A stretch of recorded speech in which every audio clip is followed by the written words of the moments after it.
ఈ నదికి శోభావహం.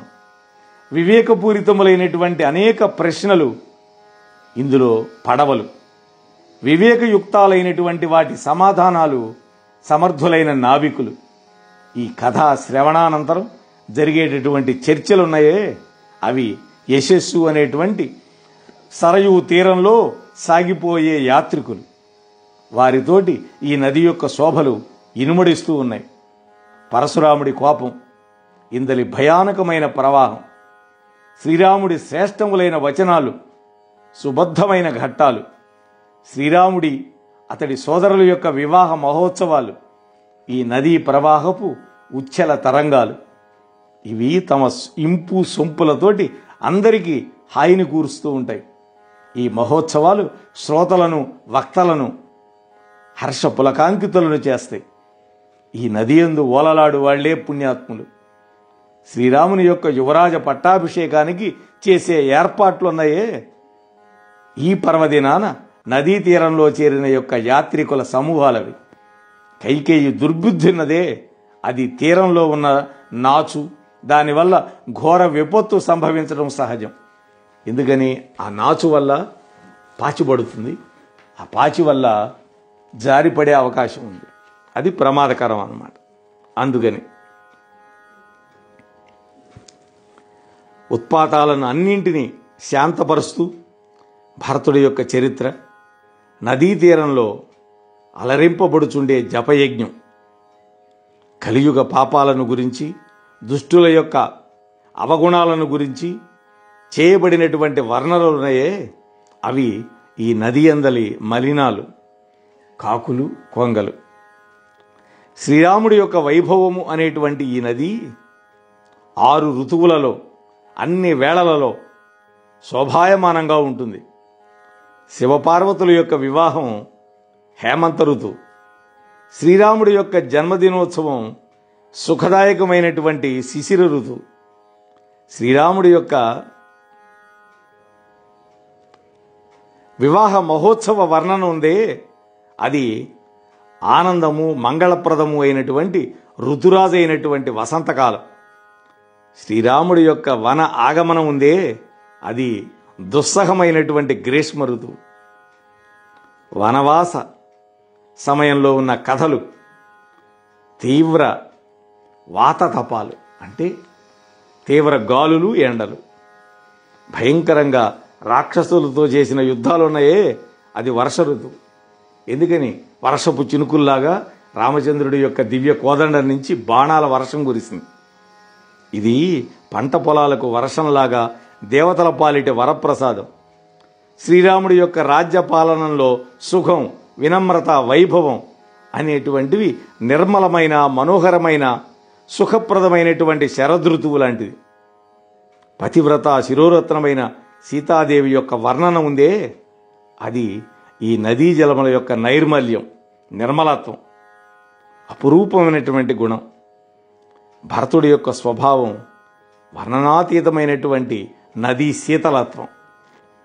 నలుగురు సోదరులు పరస్పరం చూసుకోవటం, మాట్లాడుకోవటం, కలుసుకోవటం, ప్రేమపూర్వకంగా ప్రవర్తించటం, నవ్వుకోవటం మొదలైనటువంటి వారి యొక్క భ్రాతృ ప్రేమ ఉందే, ఆ రీతులు, ఈ నీటి యొక్క మధురిమలు, అలాగే సుగంధాలు, నా ఆర్తి, నా ప్రార్థన, నా దైన్యం, ఇవన్నీ కూడా నిర్మలమైనటువంటి ఈ నదీ జలముల యొక్క లఘుత్వానికి చిహ్నాలు. ఈ జలమును గురించి విన్నంత మాత్రం చేతనే అది సర్వ మంచి గుణాలు ఇస్తుంది. ఇది దాని వైశిష్ట్యం. మనోమాలిన్యాన్ని తొలగిస్తుంది. ఈ నీరు శ్రీరామభక్తికి పుష్టిని చేకూరుస్తుంది. కలియుగంలో ఉన్న సమస్త పాపాలను, మనస్తాపాలను హరించి వేస్తుంది. జనన మరణ రూప భవ బంధాలను త్రుంచివేస్తుంది. సంతోషానికే సంతోషం కలిగిస్తుంది. పాపము, తాపము, దైర్ఘ్యము వీటన్నిటినీ నశింపజేస్తుంది. ఈ నీళ్లు కామక్రోధ లోభమోహ మదమాత్సర్యాలను, అరిషడ్వర్గాలను పారద్రోలి నిర్మలమైనటువంటి జ్ఞానము, వైరాగ్యాలను పెంపుదేస్తుంది. భక్తి శ్రద్ధలతోటి స్నానం చేసి ఆ జలాన్ని పానం చేస్తే వాళ్ళ యొక్క హృదయాలలో ఉన్నటువంటి పాపము తాపము హరించి వేస్తుంది. శ్రీరాముడి యొక్క యశస్సు అనేటువంటి ఈ నదీ జలాలలో తమ హృదయాలను క్షాళనం చేసుకున్నటువంటి వాళ్ళు ధన్యాత్ములు, పుణ్యాత్ములు. చేసుకోనటువంటి వాళ్ళు పిరికివారు. ఈ కలికాల ప్రభావానికి వాళ్ళు లోనవుతారు. అలాంటి జీవులు విషయవాంఛలకై అర్రులు చాస్తూ మృగతృష్ణలలో నీరు త్రాగటానికి ఆరాటంతో పరుగులు తీసే జింకలలాగా నిరాశకు లోనవుతారు అని అద్భుతంగా ఈ కావ్యం యొక్క వైశిష్యాన్ని తులసీదాస్ గారు రామనామ వైభవాన్ని, అలాగే ఆ యొక్క సరయూ నది వైభవాన్ని, మానస సరోవరం యొక్క వైభవాన్ని అత్యద్భుతంగా మనకి తెలియజేశారు. ఇక మనం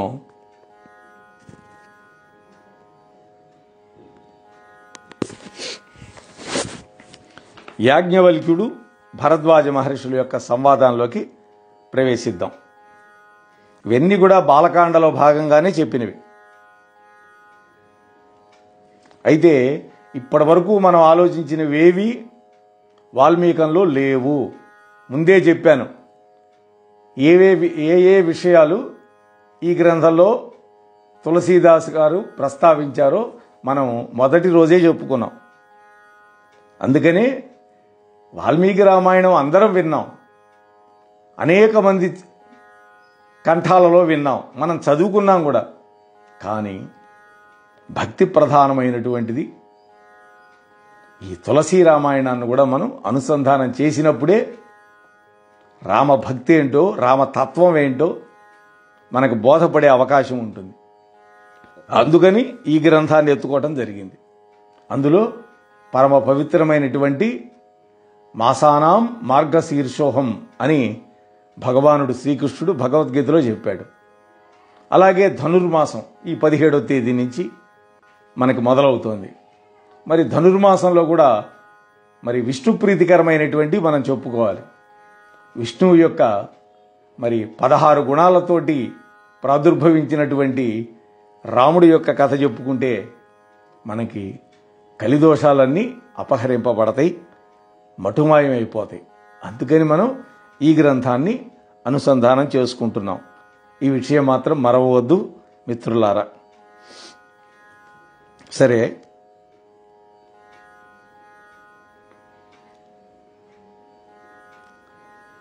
భరద్వాజ మహర్షి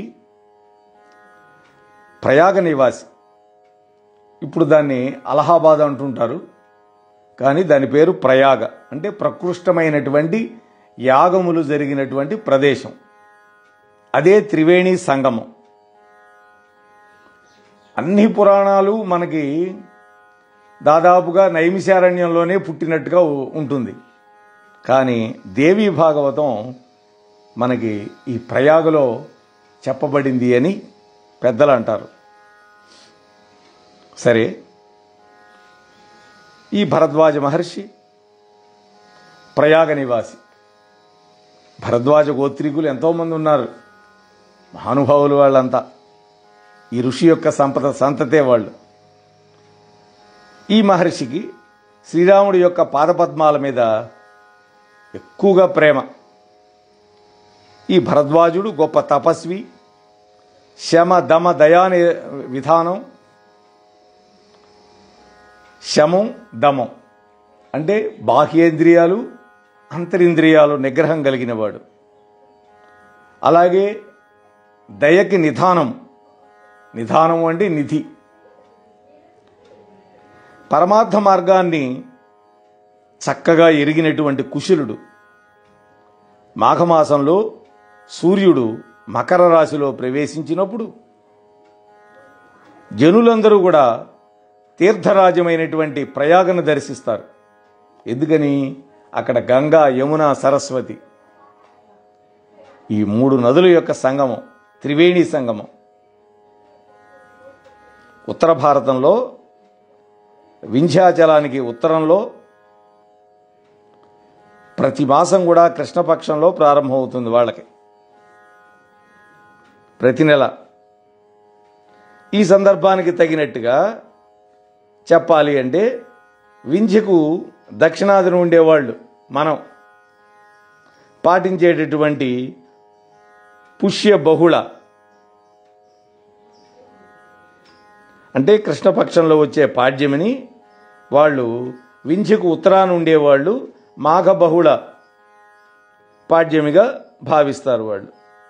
వాళ్ళకి మనకి ఒక 15 రోజుల దాకా తేడా ఉంటుంది.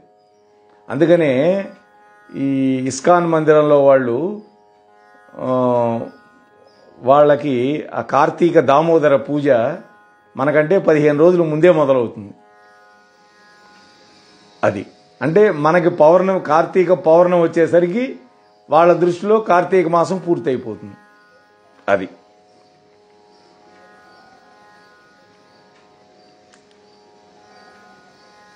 అంటే మన నెల వచ్చేసి శుక్లపక్షంలో మొదలవుతుంది, వాళ్ళకి కృష్ణపక్షంలో మొదలవుతుంది. అంటే పౌర్ణమి వెళ్ళినటువంటి పాడ్యమి నుంచి వాళ్ళు ప్రారంభం చేస్తే అమావాస్య వెళ్ళిన పాడ్యం నుంచి మన కొత్త నెల పుడుతుంది. కాబట్టి మాఘమాసంలో మకర సంక్రాంతి రావడం సంభవమే. ఎందుకని? మనకంటే 15 రోజులు ముందుంటారుగా వాళ్ళు. ఇది సరే, ఇక కథలోకి వెళదాం. దేవతలు, దైత్యులు, కిన్నెరులు, మనుష్యులు అందరూ కూడా సాదరంగా గంగా, యమున, సరస్వతి నదులైనటువంటి త్రివేణి సంగమంలో స్నానం చేస్తారు. ఆ సమయంలో వాళ్ళు ప్రయాగ తీర్థరాజస్వామి అయినటువంటి వేణీమాధవుడి యొక్క పాదపద్మాలను పూజించి అక్షయవటాన్ని, అక్షయవటం అంటే పెద్ద మర్రి చెట్టు, దాన్ని సేవించుకొని పులకాంకితులవుతూ ఉంటారు. ఇప్పటికీ ఉంది పెద్ద మర్రి చెట్టు అక్కడ. భరద్వాజుడి యొక్క ఆశ్రమం చాలా పవిత్రమైంది, అత్యంత రమణీయమైంది, మునీశ్వరులందరికీ కూడా మనోజ్ఞమైంది. తీర్థరాజమైనటువంటి ప్రయాగలో స్నానం చేసినటువంటి ఋషులు, మునులు ఈ భరద్వాజుడి యొక్క ఆశ్రమంలో సభ చేస్తూ ఉంటారు. మేము వెళ్ళినప్పుడు కూడా భరద్వాజ ఆశ్రమం ఇప్పటికీ ఉన్నది, కాకపోతే ఇప్పుడు నగరంలో ఉన్నది, పూర్వం అడవిలో ఉండేది. అది ప్రాతకాలంలో ఉత్సాహంతో స్నానము, సంధ్య ఇవన్నీ చేసుకొని వాళ్ళందరూ కూడా పరస్పరం శ్రీహరి యొక్క గుణ విశేషాలను గురించి ఆ యొక్క ఆశ్రమంలో ముచ్చట్లు చెప్పుకుంటారు. ముచ్చట్లు అంటే మనం చెప్పుకునే లౌకికమైన ముచ్చట్లు కాదు, భగవత్ కథలు చర్చించుకుంటారు.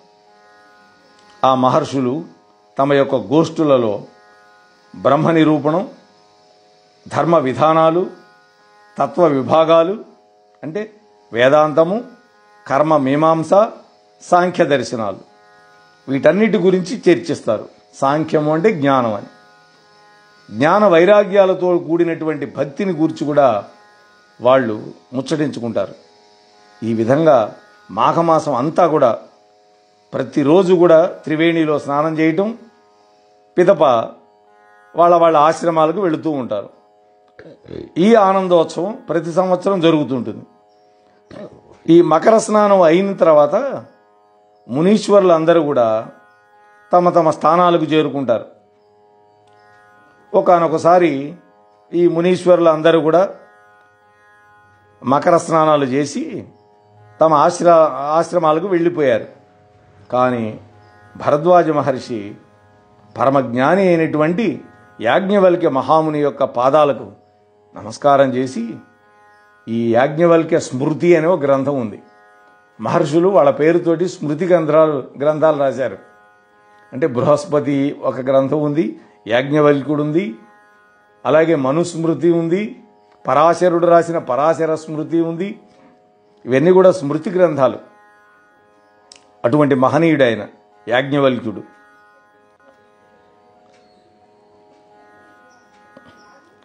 నమస్కారం చేసి ఆ మహర్షిని తన ఆశ్రమంలో ఉంచుకున్నాడు. ఆయన పాదపద్మాలకు సాదరంగా కడిగాడు, ఉన్నతమైన ఆసనం మీద కూర్చోబెట్టి ఆయన యొక్క కీర్తిని పొగిడి అప్పుడు భరద్వాజుడు మృదు మధురంగా ఈ విధంగా అంటున్నాడు, ఓ మహాత్మా, మీరు వేద విధులు, నాకు ఒక్క సందేహం ఉన్నది. దాన్ని అడగటానికి నాకు భయంగా ఉంది, బిడియంగా ఉంది. అయినా కూడా ఈ సమయంలో కూడా మిమ్మల్ని అడగకపోతే మళ్ళా నాకు అలాంటి అవకాశం కలగదు కదా. అందుకని మిమ్మల్ని అడగడానికి సాహసిస్తున్నాను అన్నాడు. ఇక్కడ ఒక్క విషయం గుర్తుపెట్టుకోవాలి మనం. ఏ విషయం అయినా కూడా గురువు గారి దగ్గర కనుక దాచిపెడితే, అడగడానికి సంకోచిస్తే, సిగ్గుపడితే నిర్మలమైన జ్ఞానం అబ్బే అవకాశం లేదు అని మనకు వేద పురాణాలు, సాధువులు, సజ్జనులు చెప్పారు. అందువల్ల నా అజ్ఞానాన్ని మీ ముందు ఉంచుతాను. భరద్వాజుడు అంటున్నాడు, దయచేసి నా సందేహాలను నివృత్తి చేయండి. సజ్జనుల యొక్క, పురాణముల యొక్క, ఉపనిషత్తుల యొక్క దృష్టిలో రామనామ మహిమ అపారమైనదని విన్నాను. కళ్యాణ స్వరూపుడు, అవ్యయుడు, జ్ఞాన గుణనిధి అయినటువంటి శంకరుడు సదా రామనామాన్ని జపిస్తూ ఉంటాడు. కాశీలో మృతి చెందేటటువంటి చతుర్విధమైన జీవరాశులకు శంకరుడు రామనామాన్ని ఉపదేశిస్తాడు. దాని ప్రభావం వల్ల ఆ జీవకోటికి మోక్షం లభిస్తుంది. కాబట్టి మహాత్మా, ఈ రాముడు ఎవరు? నాకు విశదంగా చెప్పండి. ఒక రాముడు అయోధ్యాధిపతి అయినటువంటి దశరథుడు యొక్క కుమారుడు. అతడు భార్యా వియోగం వల్ల మిక్కిలి దుఃఖితుడైనాడని, కడకతడు యుద్ధంలో క్రుద్ధుడై రావణుని సంహరించాడని ఆయన యొక్క వృత్తాంతం జగద్విఖ్యాతమే. పరమశివుడు నిరంతరము జపించేది ఈ రాముడి యొక్క పేరేనా, లేక మరి ఒక రాముడి నామమా? మీరు సత్యవ్రతులు, అలాగే సర్వజ్ఞులు, కాబట్టి నాకు చెప్పండి అని అడిగాడు. అప్పుడు ఆ యాజ్ఞవల్క్య మహర్షి చెప్తున్నాడు, మహాత్మా భరద్వాజ,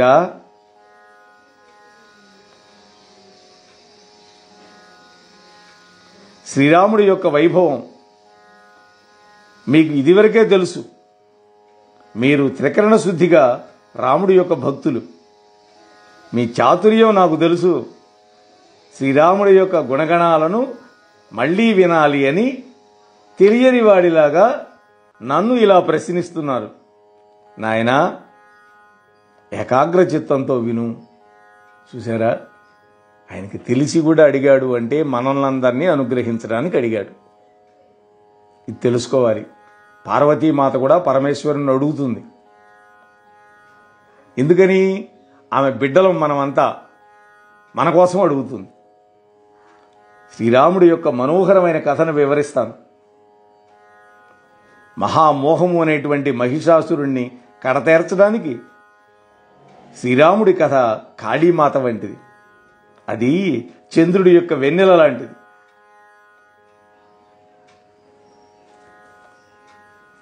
ఇప్పుడు నా బుద్ధిని అనుసరించి ఆ శివపార్వతుల యొక్క సంవాదం మూలంగా ఏర్పడినటువంటి రామ కథను నీకు వినిపిస్తా.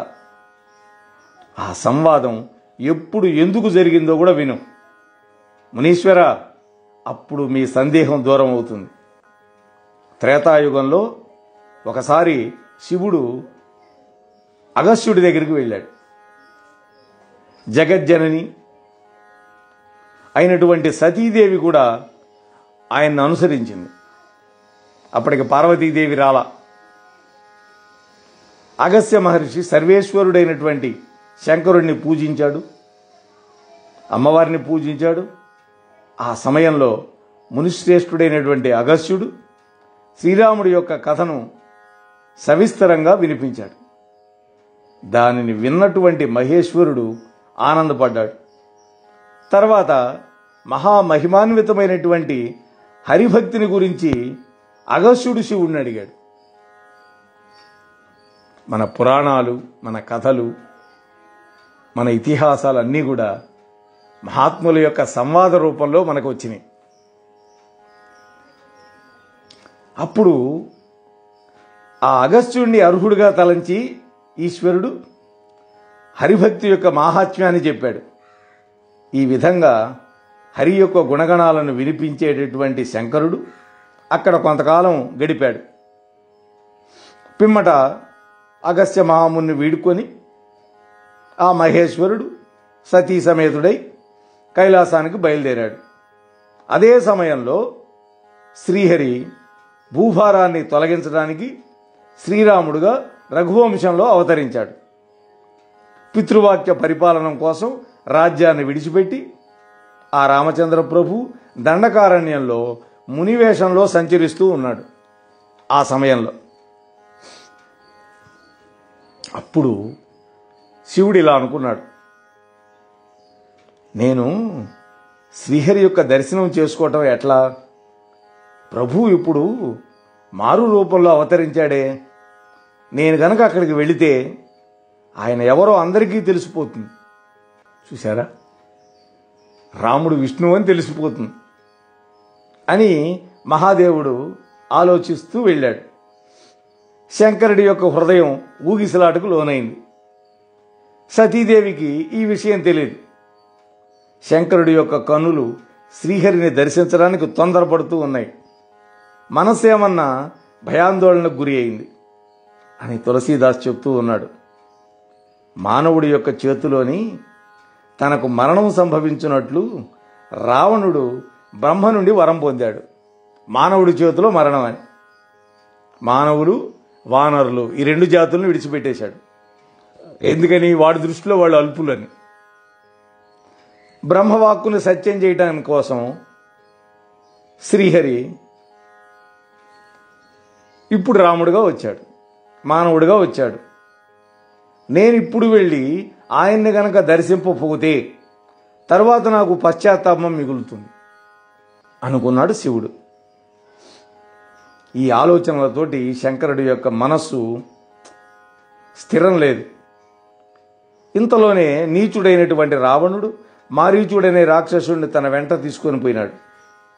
వెంటనే మారీచుడు మాయలేడిగా మారాడు.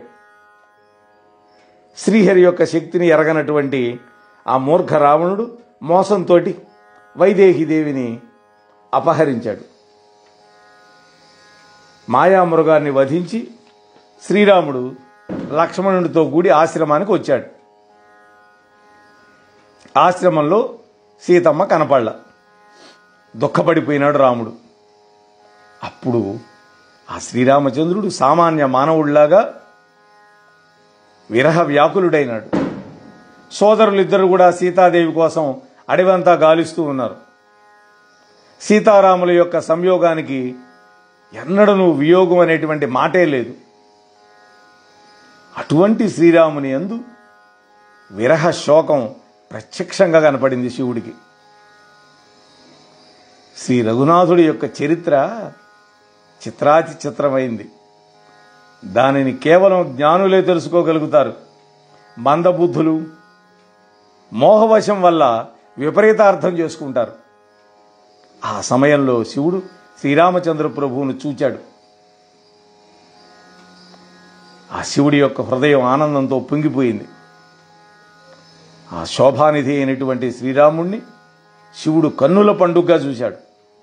కానీ తానెవరో చెప్పడానికి అది సమయం కాదని మిన్నకున్నాడు. ఓ జగత్ కళ్యాణకర్త, సచిదానంద స్వరూప, నీకు జయమగుగాక అని పలుకుతూ ఆ శివుడు వెళ్ళిపోయినాడు. దర్శనం చేయలా. ఎక్కడి నుంచో దూరం నుంచి రాముడు ఈయన చూడలా. ఈయన మాత్రం దూరం నుంచే రాముడు దర్శించి వెళ్ళిపోయినాడు. కృపాళువైనటువంటి పరమేశ్వరుడు మిక్కిలి హర్షమును పొందుచూ పులకితమైన గాత్రంతో సతీదేవితో వెళుతూ ఉన్నాడు. శంకరుడి యొక్క స్థితిని చూచింది సతీదేవి. ఆమెకు మనసులో ఒక అనుమానం వచ్చింది. తనలో తను ఇలా అనుకుంది, నా భర్త ఈశ్వరుడు, జగత్పూజ్యుడు, విశ్వేశ్వరుడు, దేవతలు, మహర్షులు, మనుష్యులు అందరూ కూడా ఆయనకి నమస్కారం చేస్తారు. అయినా కూడా అటువంటి నా భర్త శివుడు ఒక రాజకుమారుణ్ణి సచ్చిదానంద స్వరూప, పరంధామ, పరాత్పర అని సంబోధిస్తున్నాడే, ఆయనకి నమస్కారం చేశాడే, ఆయన యొక్క దివ్య సౌందర్యాన్ని చూచి భక్తి పారవశ్యంలో మునిగిపోయాడే, ఆ పారవశ్యం ఇప్పటి వరకు తగ్గనే లేదే అని అనుకుంటున్నది సతీదేవి. సతీదేవి భ్రమపడింది. సర్వవ్యాపి, మాయాతీతుడు, అజుడు, పూర్ణస్వరూపుడు, నిష్కాముడు, భేదరహితుడు, వేదములకు కూడా అగోచరుడైనటువంటి పరబ్రహ్మ మానవ దేహాన్ని ధరిస్తాడా? ఇది అమ్మవారి అనుమానం. ఒకవేళ విష్ణుమూర్తి దేవతలను రక్షించడానికి మానవ దేహాన్ని కనుక ధరిస్తే త్రిపురారి అయినటువంటి శంకరుడులాగా శ్రీహరి కూడా సర్వజ్ఞుడే కదా. అలాంటి జ్ఞాననిధి అయినటువంటి ఆ లక్ష్మీపతి అసురారి అజ్ఞానిలాగా భార్యను వెదుగుతూ తిరుగుతాడా? మరి శివుడు సర్వజ్ఞుడు అనేటువంటి మాట జగద్విఖ్యాతమే. ఆయన వాక్కు అసత్యం కాదు కదా. ఈ విధంగా ఆమె మనస్సులో పరిష్కరింపలేనటువంటి సందేహాలతోటి నిండిపోయి సతమతమైపోతోంది సతీదేవి. మోహవశం వల్ల ఆమెకు జ్ఞాన స్ఫురణగాల. అప్పుడు ఆ సతీదేవి మౌనంగా ఉన్నా కూడా పరమేశ్వరుడు అంతర్యామి కదా, ఎవడి మనస్సులో ఏముంటుందో ఆయనకి తెలియదా. ఆమె మనస్సును తెలుసుకొని ఇలా అన్నాడు భార్యతోటి, సతీ, నీది స్త్రీ స్వభావం, ఇలాంటి సందేహాలను మనస్సులో ఉంచుకోకూడదు. ఈ రఘురాముడే నా ఇష్టదైవం. అగస్త్యుడు వినిపించాడే మనకి ఈ మహాత్ముడి యొక్క కథే. నేను వివరించేది కూడా ఈయన యొక్క భక్తి గురించే. మునీశ్వరులు అందరూ కూడా సర్వదా ఈ రాముణ్ణే సేవిస్తూ ఉంటారు. సర్వవ్యాపకుడైనటువంటి పరబ్రహ్మం, సమస్త లోకాలకు స్వామి, మాయకు అధిపతి, పరమస్వతంత్రుడు, నిత్యుడు అయినటువంటి ఆ శ్రీహరియే భక్తుల యొక్క రక్షణ కోసం రఘువంశంలో శ్రీరాముడై అవతరించాడు. మునులు, యోగులు, సిద్ధులు నిరంతరము నిర్మలమైన మనస్సుతోటి ఈ రాముణ్ణే ధ్యానిస్తూ ఉంటారు.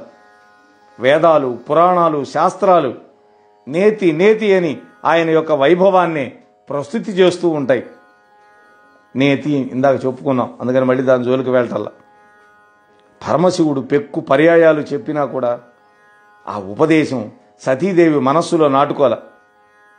అది విష్ణుమాయ అని తెలుసుకున్నాడు శివుడు. చిరునవ్వుతో ఇలా అన్నాడు,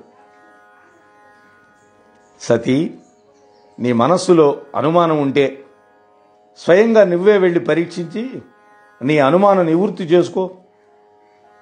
నీవు మళ్ళీ వచ్చే వరకు నేను ఈ మర్రి చెట్టు నీడలో కూర్చొని ఉంటాను అన్నాడు. అజ్ఞానము, భ్రమతో కూడినటువంటి నీ సందేహం ఉందో ఆ సందేహాన్ని తొలగించుకునే ఉపాయం కూడా నువ్వే వివేకంతో ఆలోచించుకో. అంటే ఎలా తెలుసుకుంటావో తెలుసుకో. పరమేశ్వరుడి యొక్క ఆజ్ఞను పొందింది సతీదేవి. అక్కడి నుంచి వెళ్ళిపోయింది. శ్రీరాముడి యొక్క దివ్యత్వాన్ని ఎలా పరీక్షించాలి అని ఆమె మనస్సులో ఆలోచిస్తుంది.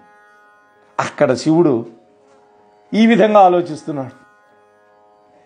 దక్షపుత్రి అయినటువంటి ఈ సతీదేవికి ఏదో ఆపద రానుంది. నేను నచ్చజెప్పినప్పటికీ ఆమె సందేహం దూరం కాల. సందేహం పెట్టుకుంటే దేహం సతమతమదిపోతుంది. కాబట్టి ఇది విధి వైపరీత్యం, దైవ సంకల్పమే జరిగి తీరుతుంది. నేను ఈ విషయంలో ఎక్కువగా ఆలోచించడం అనవసరం అనుకున్నాడు. సరే, ఇక శివుడు ఆ శ్రీరామనామ జపం చేసుకుంటూ ఆ చెట్టు కింద ఉన్నాడు. సతీదేవి మాత్రం రాముడున్న చోటకి వెళ్ళింది. మనస్సులో చాలా ఆలోచించింది. తర్వాత సతీదేవి సీతాదేవి రూపం ధరించింది. శ్రీరాముడు వచ్చే మార్గంలో ముందుకు నడిచింది. మారువేషంలో ఉన్న సతీదేవిని చూచాడు. లక్ష్మణుడు ముందు చకితుడైపోయినాడు, భ్రమకు లోనైనాడు. కానీ అతి గంభీరుడై ఏమి మాట్లాడటల్లా అతను. ధీరుడైన లక్ష్మణుడు శ్రీరాముడి యొక్క మహిమను బాగా తెలిసినవాడు, అంతేకాదు సర్వదర్శి, సకల హృదయ మర్మజ్ఞుడు. దేవాదిదేవుడైనటువంటి శ్రీరాముడు సతీదేవి యొక్క మారువేషాన్ని గ్రహించాడు. సర్వజ్ఞుడైనటువంటి శ్రీరాముని స్మరణ మాత్రం చేతనే అజ్ఞానం పటాపంచలవుతుంది కదా. యాజ్ఞవల్క్యుడు చెబుతున్నాడు భరద్వాజ మహర్షితోటి ఈ మాట. భరద్వాజ, స్త్రీ స్వభావం ఉన్నదే అది విచిత్రం. సర్వజ్ఞుడైనటువంటి శ్రీరాముని కడకే సతీదేవి తన యొక్క స్వరూపాన్ని దాస్తున్నది. అంతటా శ్రీరాముడు తన మాయా ప్రభావాన్ని నిజంగా గ్రహించాడు. నవ్వి మృదు మధురంగా ఇలా అన్నాడు. మొట్టమొదట ప్రభువు ఆమెకు అంజలి ఘటించాడు. తన పేరును, తన తండ్రి పేరును చెప్పాడు, పరిచయం చేసుకున్నాడు. పరమశివుడు ఎక్కడా? ఒంటరిగా నీవు అడవిలో సంచరించడానికి కారణం ఏంటి అన్నాడు. చూశారా, శ్రీరాముడి యొక్క కోమలమైనటువంటి గూఢమైనటువంటి వచనాలను విన్నది సతీదేవి యొక్క హృదయం తల్లడిల్లిపోయింది. భయంతో ఆమె చింతాక్రాంతులై శివుడి యొద్దకు బయలుదేరింది. మారు మాట్లాడలా. సతీదేవి ఆలోచిస్తూ ఉంది మనస్సులో, నేను పరమేశ్వరుడు చెప్పినటువంటి మాటలు వినలేదు, నా అజ్ఞానాన్ని శ్రీరాముడి పైన ఆపాదించాను, ప్రదర్శించాను, నేను శివుని ఎదుట ఏమని మాట్లాడగలుగుతాను అని అనుకుంటూనే ఆమె హృదయంలో భయము, సంతాపం రెండూ కలిగినాయి. శ్రీరాముడు ఆ సతీదేవి యొక్క భయాందోళనను ఎరిగి తన యొక్క మహిమను చూపించదలుచుకున్నాడు. ఆమె ప్రయాణించే మార్గంలో ఆమె ఒక ఆశ్చర్యమైనటువంటి దృశ్యం చూపించాడు. సీతారామ లక్ష్మణులు తనకంటే ముందే పోతూ ఉన్నారు.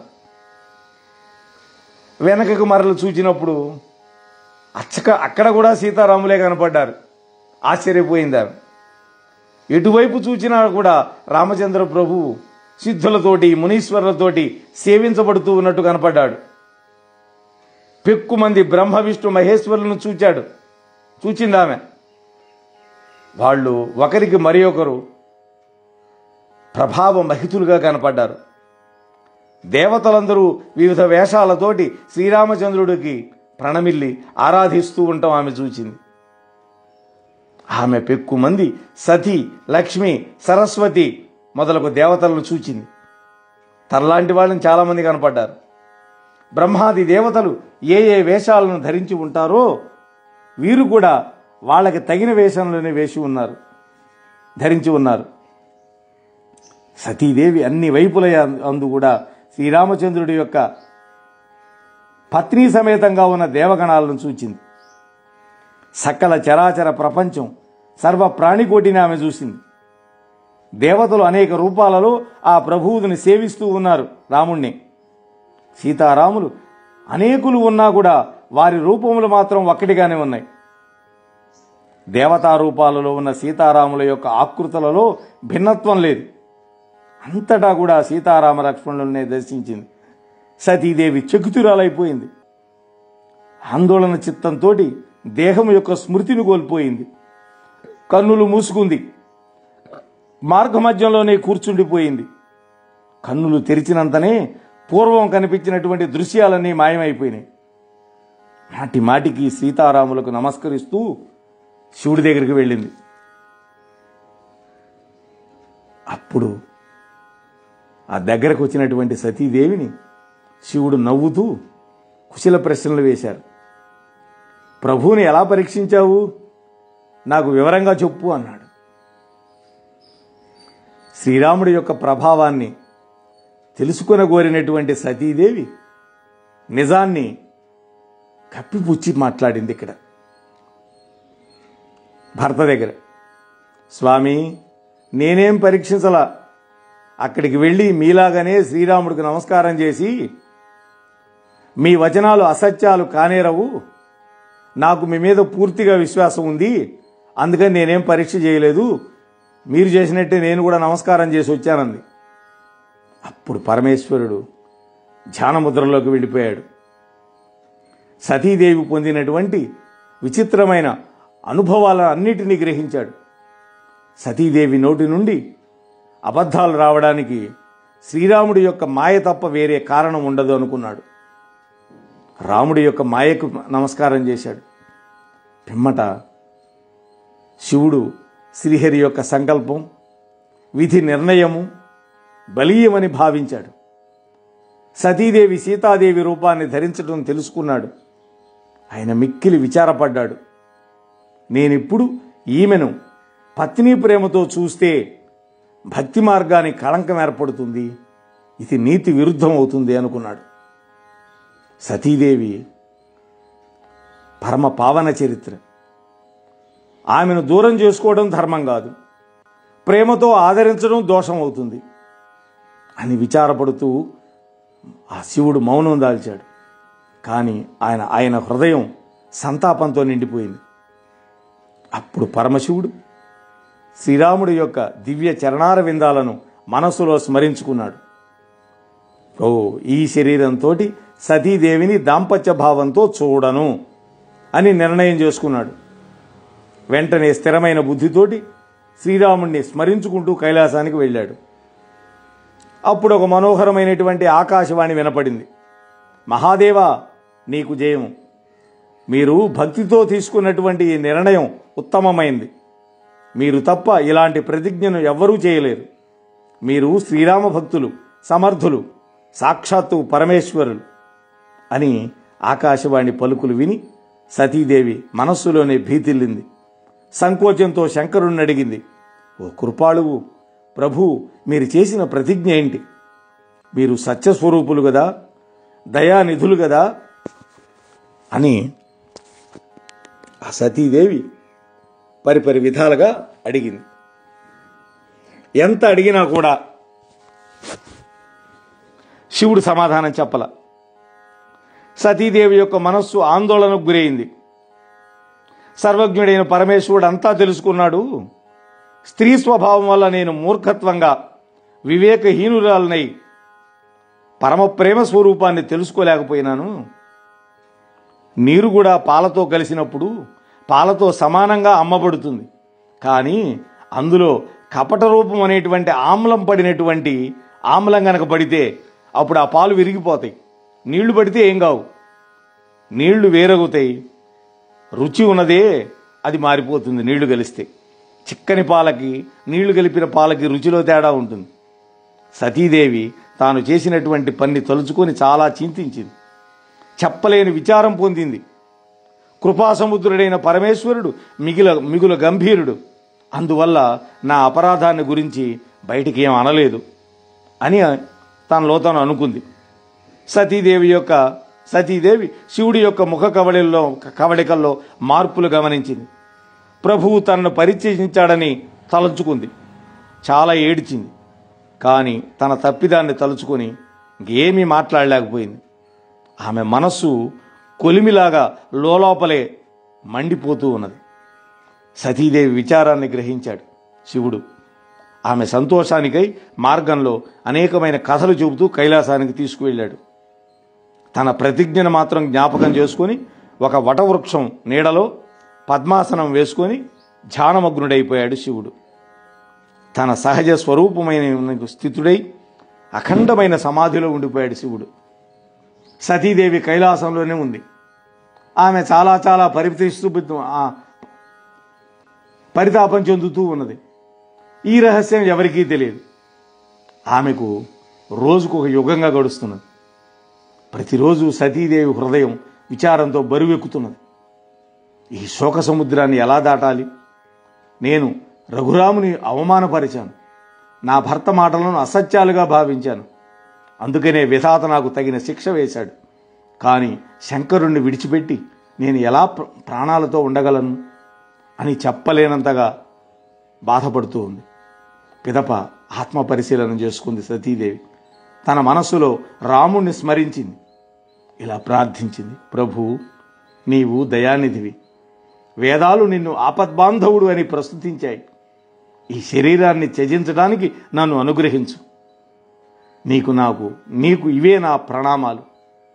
నేను నిజంగా పరమేశ్వరుడి యొక్క దివ్య చరణార విందాల మీద నా మనస్సు గనక లగ్నం చేసి ఉన్నదాన్నైతే, మనోవాక్కాయ కర్మల చేత నేను పతివ్రతనైతే, అతి త్వరలో నా ప్రాణములు నన్ను విడిచిపోవుగాక అని ప్రతిజ్ఞ చేసింది.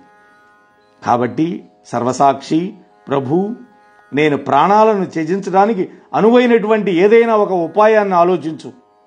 ఆ విధంగా ఈ పతి వియోగ బాధ నుండి నేను విముక్తురాలనవుతాను. ఇలా ఆ దక్ష ప్రజాపతి అయినటువంటి కుమార్తె సతీదేవి దుఃఖపడిపోయింది. అలా 87,000 సంవత్సరాలు గడిచిపోయినాయి. అప్పుడు శివుడు ధ్యానం చాలించాడు. శివుడు రామనామాన్ని ఉచ్చరింపగానే సమాధి నుండి బయటపడిన వానిగా ఆయన్ని గుర్తించి ఆ సతీదేవి పరమేశ్వరుడి పాదాలకు మొక్కింది. శివుడు తన ఎదుట ఒక ఆసనం మీద కూర్చుండమని ఆమెను ఆజ్ఞాపించాడు.